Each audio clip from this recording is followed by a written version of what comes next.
I'll tell you afterwards, you know, but Recording, she had gotta a count. fire in her life that was, Yeah, And sleep, it's just terribly inconvenient. to say the least, yes. sleep. 3, 2, 1, and action. Hello, I'm Janet Bridgers with Earth Alert, and welcome to another episode of Heroes of the Coast. I'm very pleased to have as our guest today Phyllis Faber. Phyllis Faber is a wildlife wetlands biologist from Marin County. Phyllis, thank you for joining us. Nice to be here. So Phyllis, where are you from originally? Well, I grew up in New York City, was educated on the East Coast, and but I've lived out here for the last 60 years. And my father grew up here. He was a native of California, so he always wanted to come back to the Bay Area. So sorry. So he did come back when he retired, and all of us ended up here in Mill Valley. So my children had grandparents and aunts and uncles, and it was wonderful. Where did you study? I studied at Mount Holyoke in Massachusetts, and then I got a master's partly from San Francisco State and partly from Yale. Finished up there. And what caused you to become interested in wetlands ecology? Well, I've always been a biologist ever since I went to college. That was just always what I liked and was interested in. And so when my children were old enough, I went back to school. And I took field courses at San Francisco State, which just utterly charmed me. It was just wonderful to be out in the field and seeing things all in place. So I was attracted to that. And then a woman from Australia is the one that really nailed me to wetland biology back in the, when was that? In the mid-60s, I guess. So I've been a wetland biologist ever since, and I love the wetlands and find them to be very interesting and have really learned a lot about them. So, also wanted to ask you, where does your interest and training and background in writing and editing come from? Oh, I think that probably comes from necessity. You do what you have to do, and a lot of what I've had to do has to do with writing, so you just get to be better at it because if you read what you've written, it sort of irritates you to the point where you get better at it, I think. You're in essence saying that some scientists don't read what they write because many scientists are not writers who the general public can digest easily. So. Well, I think that's right, but if you really want the general public to read and understand what you're writing, which is a passion of mine, I mean, I really feel very strongly that if people don't know what the plants and the animals are in California particularly, they will never care enough to protect them. And California is a really remarkable state. It's an extraordinarily diverse state, both geologically, climate-wise, and certainly the plant and animal life is very diverse. And it is so important to preserve this because it's unique in the world. So I do care that the public can understand what I'm writing. I guess we better backtrack here a bit for our viewers because you have written or edited many, many books. Any idea, just offhand, how many there are? Well, I edited the California Native Plant Society Journal Fremontia for, I guess, 17 or 18 years. And that was a wonderful experience. I mean, part of the job was finding people, finding what was interesting and going on in California, and then talking them into writing. So I guess I always had my strong arm out trying to grab people, and then making what they wrote the best that we could make it.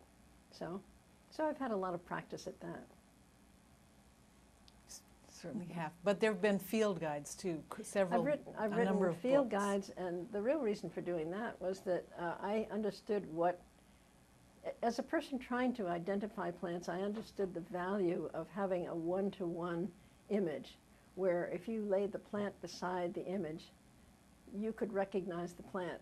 And so my husband worked for Xerox for many, many years, so I really understood what xerography could do.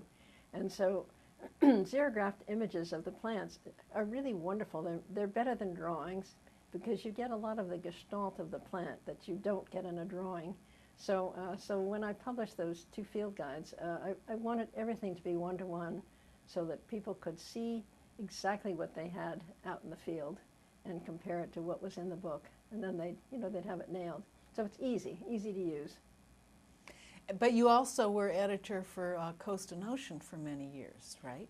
No, I wasn't. I was a contributor on occasion, but Okay. I was maybe a contributing editor. I'm not sure. I can't remember what my role was. I guess I did have some role. Yeah. I Okay. remember. So now going back again, were you involved in the Proposition 20 campaign? Very involved. I was indeed. We had just moved out here once again. We had lived here in Mill Valley before, and then we moved back to Connecticut for 4 years. And then we came back out to California. And I had been very involved in trying to get Connecticut to pass the most stringent wetland legislation. That was back in the days where the states were trying to enact, protect their wetlands. And so I knew a lot about wetlands at that point. And so I became involved with Janet Adams and the group that was trying to get legislation passed. So when Alan Cerroti had tried to get 2 different bills passed, and when his second, I think it was AB 1475 or some number like that, when that failed, Janet Adams was already with an initiative, with a proposition, and so there was enough support for that she could get that to fly as a proposition. There was support down in San Diego, so it got onto the ballot. And then I worked night and day to street corners. The children had to learn to cook because I never was there, just trying to get it to pass. And I had been working with some high school students that year, and they made a marvelous film that was, I think, 3 slide projectors, maybe 4 slide projectors, and a movie film, and they put it all together on this great big screen, and we showed it everywhere. These kids were just phenomenal, and we even took it up to Sacramento, and Peter Bear arranged for us to show it to some of the legislative staffers, and it was a wonderful show, and what it really talked about was preserving the coast and preserving the biota that lived along the coast. So that was fun. So anyway, when Prop 20 passed, Peter Bear asked me if I'd like to be on the commission, which was pretty overwhelming to me. I mean, I was just a biology teacher. I didn't have any political aspirations at all. So it was an incredible learning experience to be on the commission. It was wonderful. Going back to Janet Adams, we're looking for verbal portraits of Janet? this woman. So tell us about her. What did she look like? How did she act? How would you describe her? Oh, she was quite a wonderful woman in many ways. She was ferocious. She knew what she wanted, and she was outspoken. So you didn't mess around with Janet Adams. I would say she probably was in her 50s or 60s then, and normal looking black hair. She dressed sort of simply, and she knew a lot of people, and she knew exactly what she wanted, and she knew what political support she needed. So she was skillful at what she did, and she cared enormously about the coast. So her passion really drove the mission, And so it was exciting for me to be a part of the group because uh, she knew a lot of people in the state, and she knew how to get this done, which she did. So it was wonderful for me. It was a great learning experience for me. She was obviously one of the key people for the success. She was essential. Absolutely. But also trying to get a little larger picture of like her home and her, you know, that terrible word lifestyle, you know, is because I'm told she lived in a cabin on Skyline Drive, or somewhere. I never was at her house. We always met somewhere. I think I never was at her house, and so so I don't have any recollections of that. I do know that she was very simple, and she was very direct, and she didn't take any nonsense from anybody. I do remember that. I remember thinking, you know, just be careful when you're talking to Janet Adams. So then you became a commissioner Right. on the North Central. Yeah, pretty amazed to be there. I think I had a real place on that commission, though, because there were more politicians on it than any expertise. So my being a biologist, I think, was useful. We, as a commission, decided early on we had no idea what we were protecting. And so we actually hired somebody named Peter Connors to do a literature search of what existed along the shores of Marin, Sonoma, and San Francisco counties, which he did. And I think we might have been the only commission that really did that. And so I think we really tried to have an understanding of what we were protecting, what was so valuable of this 3-county area in California. So you felt your opinion was respected as a scientist. Oh, very much so. Yeah, very much so. I really felt good about that. I really felt good that I could sort of direct us towards having that understanding. And you know, it was all so new to us. There were a lot of politicians on our commission, so there were a lot of other agendas up there.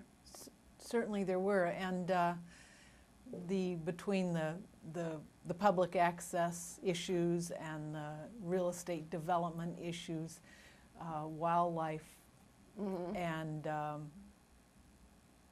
flora and fauna often has not. But tell us about your experience as a commissioner and being the impact that you felt you had saving wetlands or protecting species. Well, so much of Marin County is federal park that it really never was a big issue in Marin County. For Sonoma, it was a much bigger issue.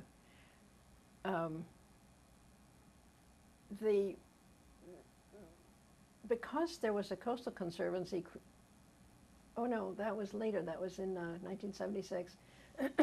No, I think that in 73, when the commission started, everybody was trying to understand what it was that we were supposed to do. And the brilliant thing that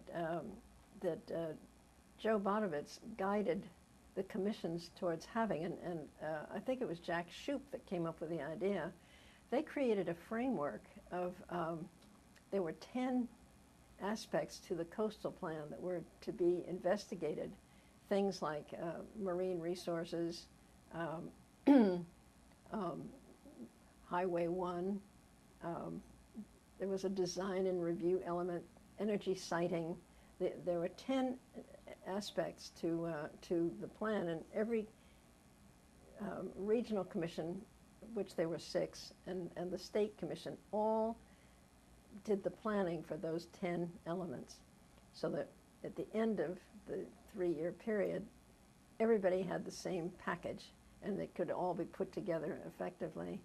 So I think that was a brilliant stroke that was brought to the work of the commission.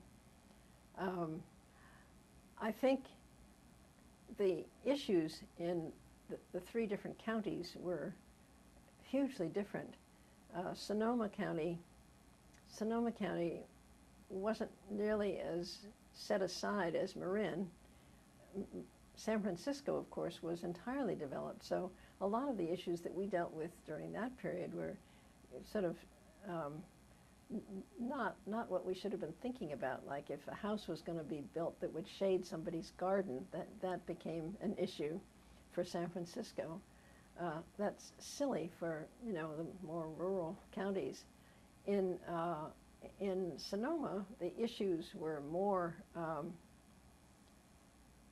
the harbor in Bodega was always a big issue, and we had a commissioner that really supported the fishermen up there. So there were some very good things, like there was a whole facility for the fishermen created during the early days of the Coastal Commission, and it was implemented when the Coastal Act was passed. So, so the issues in the three counties were very different. I think that it was interesting to see how the public responded. The public was very involved, and some of our meetings would go on to 2 in the morning. I mean, they were just huge. When it came to the meeting where we were setting the boundaries, we had a meeting up in Bodega, and we were told when we went into the meeting that to be careful, because there were people that were coming to the meeting that were carrying guns. And so we were extremely careful what we said at that meeting. So there was a lot of temper. There were a lot of people that just couldn't stand having a state government tell them what they could and couldn't do. So it was hard. Then there were a lot of people, the conservation types of people. They would stand there by the hour and tell us what we had to do, or what we could or could not do. I mean, they were very possessive of it. It was lovely, and a lot of it was not doable. So anyway, it was an extremely interesting experience. Interesting also to see the different interests that were on the commission itself. So how that played in our decision-making process. And how the staff interacted and how they presented their ideas to us. It was just an extremely interesting time for the coast of California. How long were you on the commission? I was on for, I guess, about 8 years. I was on after the Coastal Act passed, 8 or 9 years. I was on the commission that was then. When I was appointed to the state commission, Barry Keene had become our state senator. He knocked me off because I had not supported him during an election. And during Peter Baer's tenure, I had no idea that my slot was a political slot. I just thought I was there because I was a biologist and just was really kind of naive about the politics of it. So I had supported Gary Giacomini for supervisor or for state assemblyman. That's what it was, state assemblyman. And he lost to Barry Keene. So once I got appointed to the state commission, Barry Keene said, enough, out of here. So that was the end. But in the meantime, I had become chairman of the regional commission before that.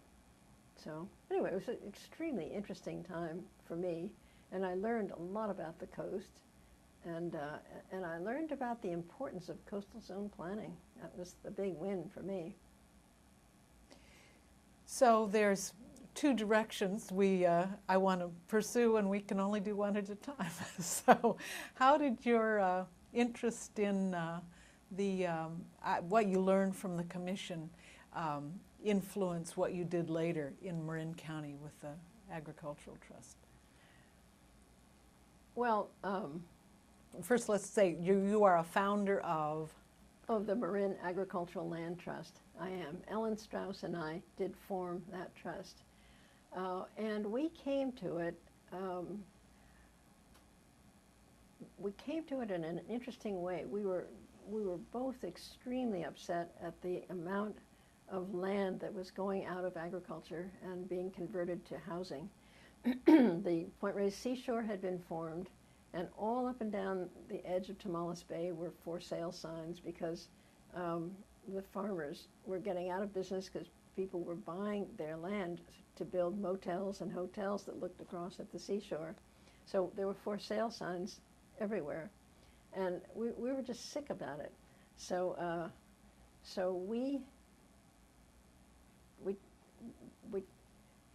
Ellen had joined a little environmental organization that I teach in, and we'd formed a little course, and we went out every week and talked to different ranchers and asked them, what was going on in their world. And one of them, Boyd Stewart, who was an old ranching family, said, my family doesn't have to worry anymore because the federal government owns our land, and so we are secure. So that resonated with Ellen and me, and we thought, well, securing the land is the way to keep people in farming forever and ever. So we went to a friend, Peter Seligman, whom we both knew, who has since, he worked for Nature Conservancy, and he's since gone on to be the head of Conservation International. And we said, we have an idea that we'd really like to do this. We really want to save agriculture. And he said, well, you should go see the Trust for Public Land, because that's the kind of thing they do. So we did, and they said, good idea, and we will help you. So we organized a meeting of our supervisor and the head of the Planning Commission and a man named Ralph Grossi, who was head of the Farm Bureau Land Use Committee. So those three people came to a meeting, and we told them of our idea. Trust for Public Land was with us, and they said, oh, that's an interesting idea. Give us some numbers and we'll think about it some more. So off they went, and I kept calling Ellen and saying, what are they doing? Why is it taking them so long? I mean, weeks, months went by, and nothing.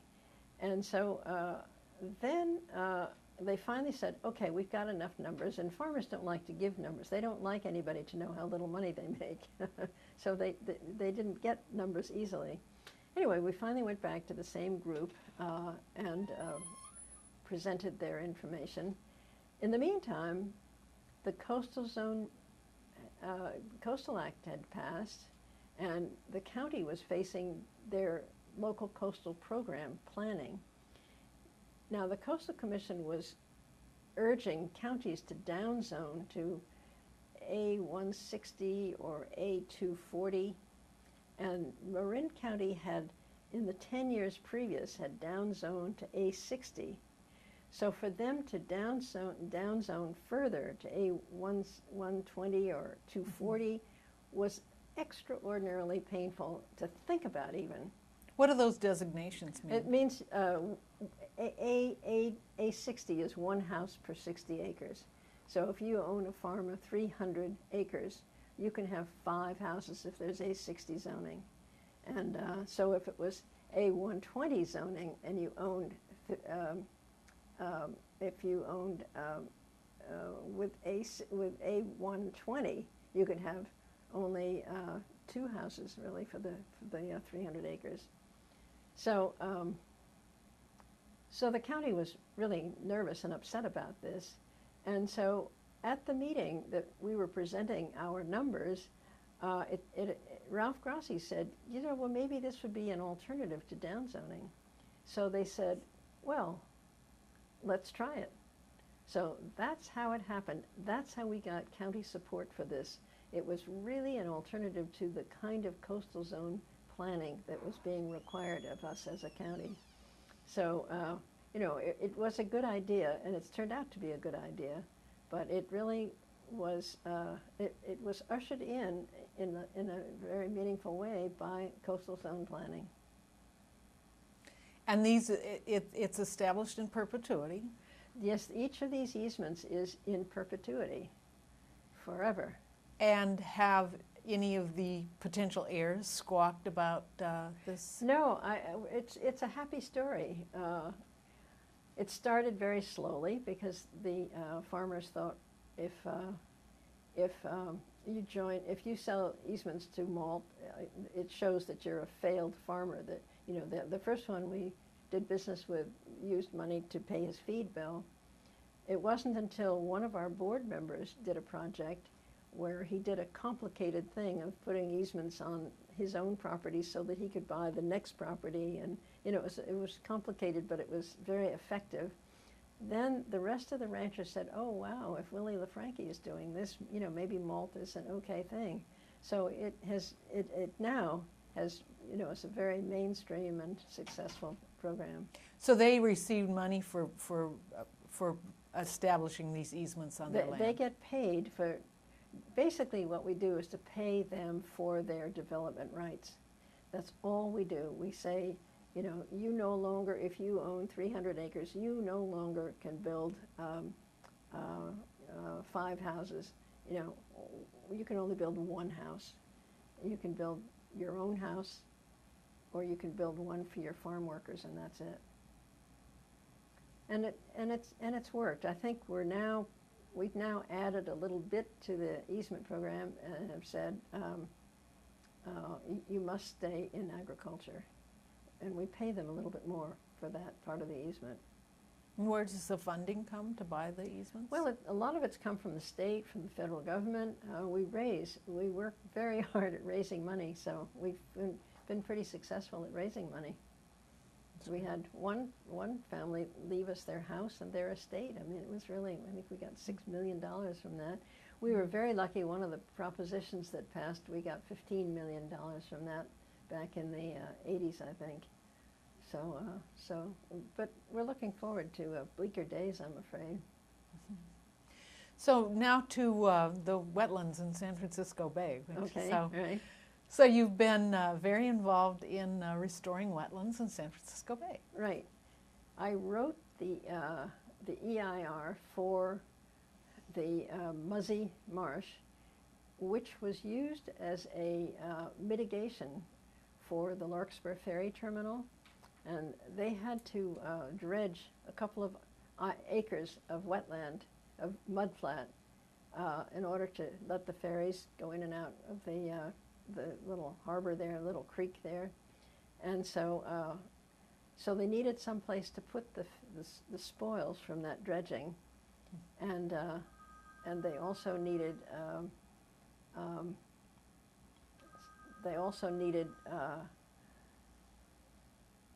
to get past the whole EIR process. So I wrote that EIR, and the Muzzy Marsh was. It's going to go And back. cut. Yeah. I'm so Okay, so sorry. is that your phone? That's my phone. That's I'm okay. So sorry. That's happened to me. I thought it was a ringing in the next office, but we'll go back to the what an EIR is, in case people don't know. Let's take that question from the top. Okay. Do we have enough tape here to run for? Yes. We're Tape. good? Tape? Capacity? Storage feed medium? Yeah, we have enough. Okay, we're good. All right. Okay. Hang on, just one Excellent. more. Let's see. Let's wait for the. Phyllis, you're doing wonderful. Thank you so Is that much okay? for coming. Oh, it's fantastic. Is it? Fantastic. You're Okay. doing wonderful. Thank you so much for sharing your time today. Well, it's all old history, all fun. You know what? It needs to be protected and put in a Stories form need to that be we told. can share with everybody. Yeah. Well, that's People nice. need to know what was done to protect what we do have. It's been very exciting in California for the last 50 years, 40 years, and there are a lot of stories that So should be let's go saved. back to the That's right. beginning of the last question. Ask Mhm. the question again, Mhm. and then ask her about EIR. Okay. Okay. And if I could have you got it right, turn your body towards Jen. Thank you. Okay. So are we rolling yet? We are. Okay, wait a minute. Sneak your drink. Okay. Phyllis, you became very involved also in wetlands preservation and restoration in San Francisco Bay. So tell us how that came about. That really came along with me to California from Connecticut, where a wonderful woman from Australia had demanded that I get involved in wetland at a school where I was teaching. So we really entertained the legislators, and we talked to people on train platforms, and we in the end did get them to pass the most stringent wetland protection there. So when I came to California, I was ready to roll with wetlands, and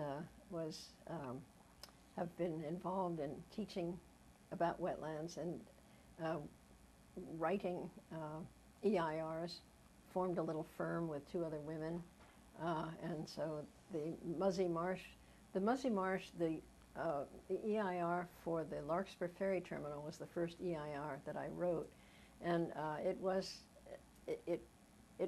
to enable a ferry to be built on the edge of the marsh, and the mitigation was to purchase the Muzzy area to use as a dredge spoil disposal site, partly as mitigation for the loss of an acre or 2 of mudflat in the channel for the ferries to go in and out. So it was a successful project.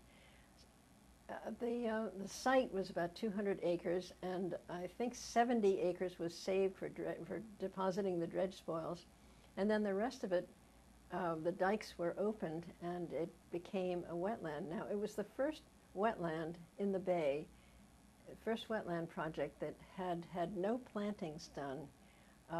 This was new and very, very unknown whether a marsh could and would come back if you did nothing but reintroduce tidal water to the site. So that's what happened at the Muzzy. There wasn't enough money to do any planting, so they just opened the dikes in 4 places and held their breath. And so it was within a year or 2, the next year, we could see that it was going to work. And so for the next 30 years, I've monitored that marsh, and so a lot of the lessons learned for doing marsh restoration have been learned from that site. We have learned so much from it. We've learned that some of the elevations from these dredge spoil overflows were allowed to get to be too high, so the back part of the marsh has never been as successful as the lower elevations. We learned a lot about that. We learned a lot about how the meanders are formed and what you need to do to have better meanders forming. We learned how long it takes to have different species of plants become established. We learned that they all will establish eventually on their own. There's just, so the Coastal Conservancy got us to write up a lot of this information, which we did, which is called, anyway, it's a handbook really to do wetland restoration.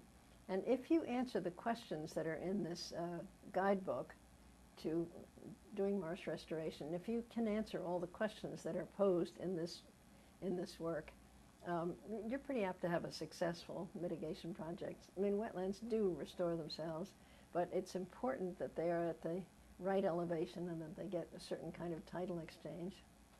Okay, there are a couple of questions we're going to answer, and just for people who are less informed.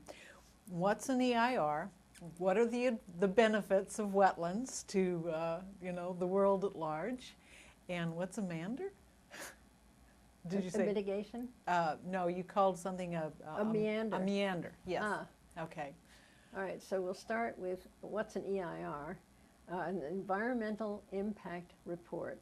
And back in 1970, the state had passed its first Environmental Quality Act, and that required any project to have an EIR, an environmental impact statement, which examines all of the impacts that are likely to occur, whether they're beneficial or detrimental. And then if there are impacts, then you create a mitigation project to reduce the impact of those impacts. So that's what was done for the Muzzy, for the Larkspur Ferry Terminal. And then what are the general benefits of wetlands? Oh, of a wetland? Why do we have wetlands? Why do we need them to protect them? California doesn't have a lot of wetlands as a state. I think it has something like 10% of what the East Coast has and 3% of what the Gulf coasts have. Very small because it's an uplifting coast. So there are only wetlands up in Humboldt Bay and tiny little bit in Bodega. Most of them are in San Francisco, and like about 90% of California's wetlands have once been in San Francisco Bay. So there aren't a lot of them left. They are of tremendous value for a food supply. It's the base of the food chain. So the wetland plants grow during the summer months, and then they decay and die. And so if you think of a little particle of pickleweed or saltgrass or something, then it becomes coated with bacteria as it decays. So think of hundreds of little decaying particles coated with bacteria. That's pretty rich fare for these small, tiny little organisms that will ingest them. And then they are ingested by the next size organism. And so it goes. That's the food chain. And so the marshes are the base of the food chain for bay and ocean organisms. And so they're extremely important. They also are habitat for organisms to live that live in these because they're secluded, they're safe, they can get down in the channels and be safe. Birds can, and there are a lot of other kinds of animals that live with fox and so on that visit them for food. So they're an important source of the richness of the wildlife. And a meander is a tidal channel. And the reason they're called meanders is that for some reason that isn't clear, rivers, moving bodies of water, eventually will form meanders, sort of like S-like curves. And they don't know exactly why they do it or where they will start to make the S curve, but it might be a rock, it might be something that changes the water course in some small degree. And so then the next water that comes down will go that way, and so on. And so those meanders get formed. You see that in rivers, you see that in channels, and in very ancient salt marshes, you see incredibly coiled meanders that are back there. So that's what a meander is. What do you think about the potential for sea level rise to affect the restored marshes and wetlands in San Francisco Bay? I mean, we already are having sea level rise. Do they have room to migrate? No, they really don't. That's a huge concern because almost all of them have dikes around the landward side of them. I don't think I know hardly any natural marshes where the marshes can migrate there. So that is a real worry. I think that's one thing we are really concerned about for sea level rise. How do we nourish those marshes?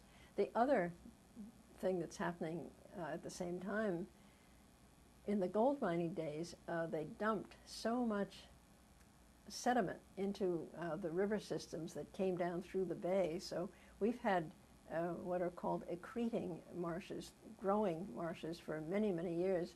And now that slug of mud from the gold rush days is gone. It's gone out to the ocean. And so now the marshes are being eroded rather than accreting.